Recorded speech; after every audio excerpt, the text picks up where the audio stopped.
அனைவருக்கும் வணக்கம். நான் டாக்டர் சசிப்பிரியா கோவிந்தராஜ், புற்றுநோய் கதிரியக்க சிகிச்சை நிபுணர். இன்னைக்கு நம்ம பார்க்க போகிறது, மார்பில் எந்த பிரச்சனை வந்தாலும் அது புற்றுநோய்க்கு மாற வாய்ப்பு இருக்குதா அப்படின்னு எல்லாருக்கும் ஒரு சின்ன பயம் இருக்கும். அதை பற்றி நம்ம இன்னைக்கு பார்க்கலாம். மார்பில் நிறைய பெண்கள் எங்ககிட்ட வலியோட வராங்க. அந்த வலி பீரியட்ஸ்க்கு முன்னாடி வரக்கூடிய வலியாக இருக்கலாம், இல்லை பீரியட்ஸ் இல்லாத டைமில் வரக்கூடிய வலியாக இருக்கலாம், இல்லை மார்பில் எனக்கு ஒரு சின்ன கட்டி மாதிரி இருக்குது, அது வலி இல்லாத கட்டியாக இருக்குது, சம்டைம் வலி வருது அப்படிங்கிற மாதிரி பிரச்சனையோட வராங்க. அக்கள் பகுதியில் சின்ன சின்ன கொப்பளங்கள் மாதிரி இருக்குது. இப்போ இந்த பிரச்சனைகள் எல்லாம் இது கேன்சராக மாற வாய்ப்பு இருக்குதா?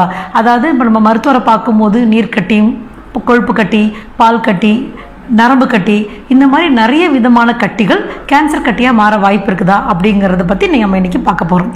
இப்போது ஒரு பெண் மார்பில் வலியோடோ இல்லை வலி உள்ள கட்டி, வலி இல்லாத கட்டி, இல்லை அக்கல்ல கட்டியோடு வந்தாங்கன்றதா நாங்கள் அவங்களுக்கு மும்மணி பரிசோதனை செய்வோம். அதாவது எப்படின்னா, பேஷண்ட்டை ஃபஸ்ட்டு உட்கார வச்சு அவங்களோட ப்ளவுஸ் கழட்டிட்டு அவங்களுடைய 2 மார்பும் சமமாக இருக்குதா, ஒரு மார்பு ஏற்றத்தாழ்வோடு இருக்கா, இல்லை மார்பிலேருந்து ஏதாவது தண்ணி மாதிரி ரத்தம் மாதிரி நிப்பிலேருந்து வருதா, இல்லை அக்கல் பகுதியில் ஏதாவது பிரச்சனை இருக்குதா அப்படிங்கிறத முழுமையாக நாங்கள் பரிசோதனை செய்வோம். படுத்த நிலையிலையும் பரிசோதனை செஞ்சுட்டு தேவைப்பட்டா அவங்களுக்கு மேமோகிராம், தெர்மோகிராம், சோனோகிராம் கண்டிப்பாக அந்த டெஸ்ட்டு அவங்களுக்கு உபயோகமாக இருக்கும்.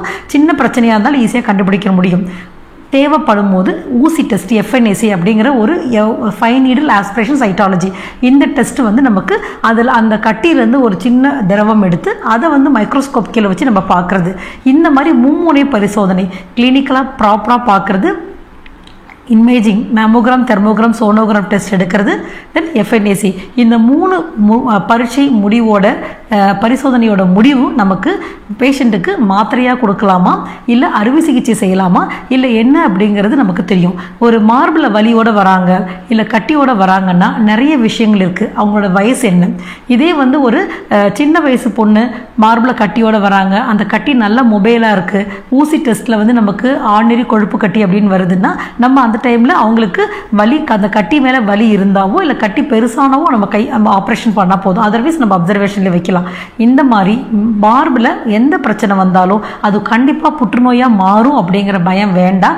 பட் அதே சமயத்தில் கட்டி ஏதாவது இருக்குதுன்னா நம்ம கண்டிப்பாக அதை இந்த மும்முனை பரிசோதனை, proper clinical examination, imaging and FNAC இந்த டெஸ்ட்டோட முடிவுகளை வச்சு நம்ம அதை அப்சர்வேஷனில் வைக்கலாமா, இல்லை அதுக்கு தேவையான ட்ரீட்மெண்ட் பண்ணலாமா அப்படிங்கிறத நம்ம முடிவெடுக்கணும்.